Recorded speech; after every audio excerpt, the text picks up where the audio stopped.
What happens when skaters are given completely unrestricted access to build whatever they want in their own backyard? Well, in this video, I'll be covering just that with the 10 craziest backyard skate parks in the world. And trust me, these skate parks will blow your mind. From extremely creative designs that you couldn't even think of in your wildest dreams, to massive mega ramps that require a change of pants after just standing on top of them. Oh my god. I got so scared I couldn't even film it. How did he do that? To just pure chaos and anarchy. These skate parks will be in ascending order, with the most wild and crazy ones saved for last. So make sure to watch till the end, and without taking up any more time, let's get right into the video.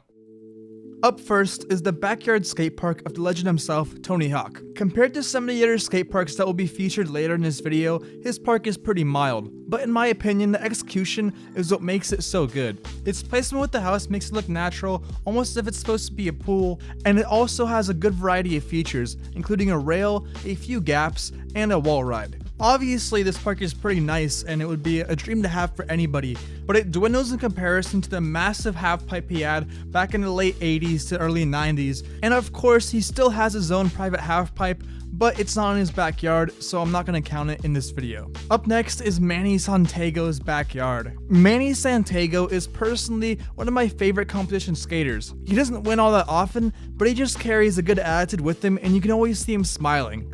Anyway, he transformed his entire backyard into a street-style skate park. No inch was wasted, and the result is pure perfection. Everything has meaning. And there's security cameras I just put up, so don't even dare come back here try to skate. Or the cops will be called. Or I'll just come back here myself, whoop that ass.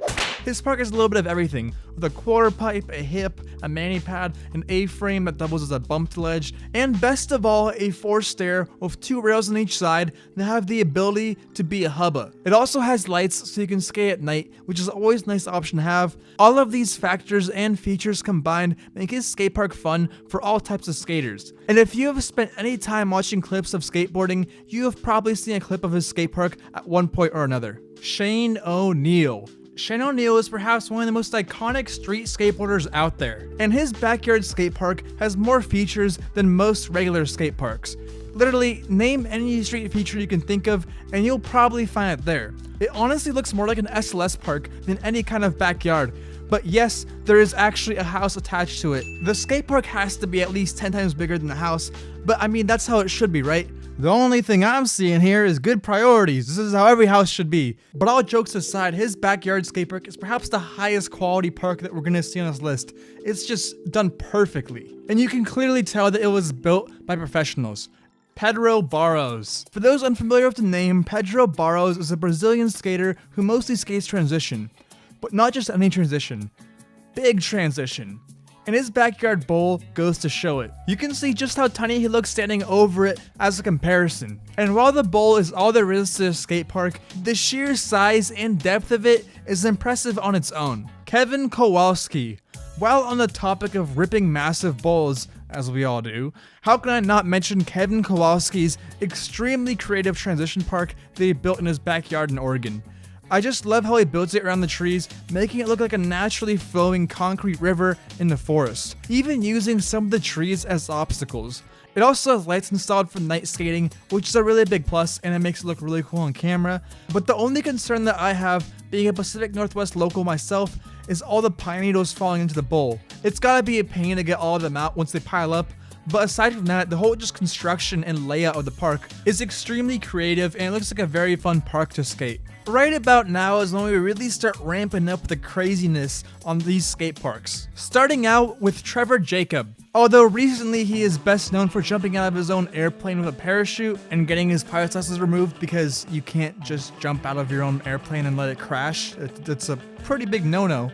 Trevor has a long-standing career with extreme sports such as snowboarding, skateboarding, and dirt biking, with him working with the likes of Travis Pastrana and the Nitro Circus. And a few years ago, he decided to literally turn his house into a skate park. And this is the result, with one side of the house being turned into the actual skate park This is without a doubt one of the most creative projects out there. Most notably, he has a roof drop-in as well as an overall flowy feel to the mostly transition park. And while it might not be the most exciting looking park with the most amount of features, you have got to respect the commitment that he had to make this. The Dern House. Okay, this is where we really start ramping up. Like, literally. Dalton, Kanan, and Destin are 3 brothers that grew up skateboarding. They originally started their backyard skate park with a good-sized mini ramp. But in 2020, when everybody was locked indoors, they were busy building. And the end result is one of the most crazy backyard skate parks with extremely unique features that you won't see in any other skate park, period. They've got countless gaps, rails, mini ramps, transitions, drop-ins. They even have a pipe from a water park as a pump track. And because the skate park is mostly made out of wood, they can easily move stuff around and create an endless amount of challenges for themselves. In terms of variety, this has to be hands down the most diverse backyard skate park in the world. And every clip that I've seen come out of there just blows my mind. I think it's fair to say that they are living every skater's dream. Alright, on to the next one. This one you guys all probably know, Bob Bergquist. Bob Bergquist is known for his amazing abilities on a mega ramp. So naturally, what better way to practice for such a make-or-break activity than to have daily access to it in your own backyard? Bob Bergquist's Dreamland skate park is considered by many to be one of the most iconic and influential skate parks of all time. The park was designed to be a place where skaters could push the limits of what was possible on a skateboard, and that they did. Aside from the obvious, massive mega ramp, he has also had a variety of different features throughout the years, including a massive half-pipe bowl, a full pipe, a corkscrew, a loop that actually almost killed Tony Hawk one time when he was doing it while wearing a Gorillaz costume. I think it was for a commercial or something like that. Some of you might think that if you're not a pro skater, there is literally nothing that you can skate there without dying. However, that's not entirely true. Bob Bergquist is a firm believer in inclusivity and accessibility, and this park is designed with that in mind. So there are smaller ramps and obstacles for beginners and intermediate skaters to practice on. The Dreamland skatepark is constantly evolving and updating, with new features being added every year. Bob Bergquist himself is often seen testing out new designs and tweaks to existing features, making sure that Dreamland is always on the cutting edge of skatepark design. Steve-O's apartment. Come up the stairs. Yeah.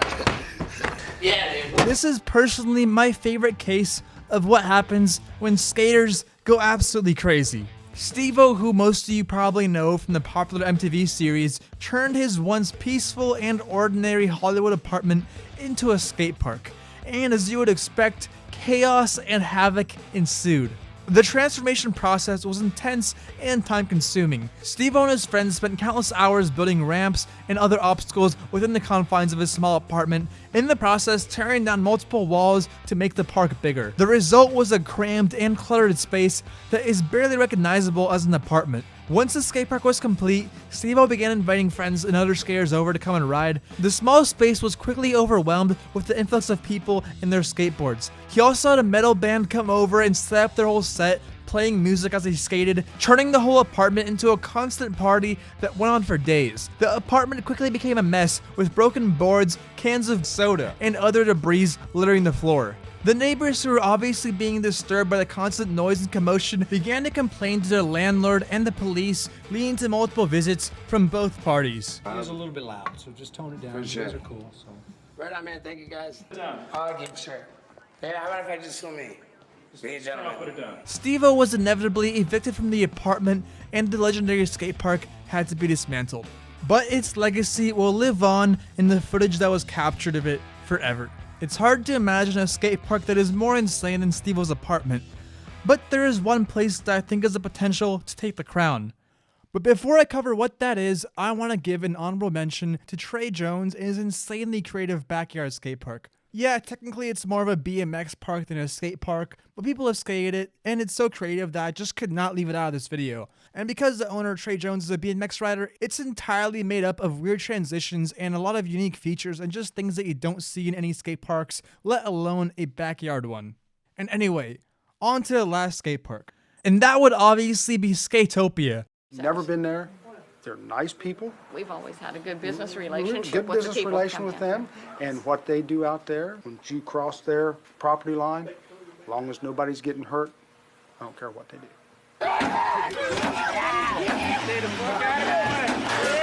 which is literally an anarchist playground for skaters. Although it's closer to a commune than a backyard, I just had to include it in this video. The construction began in the mid-90s, starting with the massive bowls and halfpipe, which were the main attraction and used to host parties. As the park grew in popularity, it began to attract a diverse group of people from all over the country. Bruce Martin, the owner, had a unique approach to the park's management, which he described as anarchist, giving the skaters a sense of freedom and creativity that was not found in any other traditional skate park. This approach, combined with the massive features, created a unique and exciting experience for skaters, also having it be featured as the last level in Tony Hawk Pro Skater 2. In addition to its multiple skate parks, Skatopia is also known for its annual music festivals, bowl bashes, and backwoods blowouts. These festivals bring together a wide range of musicians and bands from various genres and provide a platform for both established and up-and-coming acts. The festivals also feature skateboarding competitions and demonstrations, making them a true celebration of the sport. As the park continues to evolve and grow, it remains a unique and exciting place for people to come together and share their love for skateboarding and music. And I suggest that you check out the Vice documentary on Skatopia, as it really covers the chaos way better than I can in this video. So let me know if you think I missed any insane backyard skate parks, drop a like if you liked it, and as for now, that's all I have, and I'll see you in the next video. Peace out.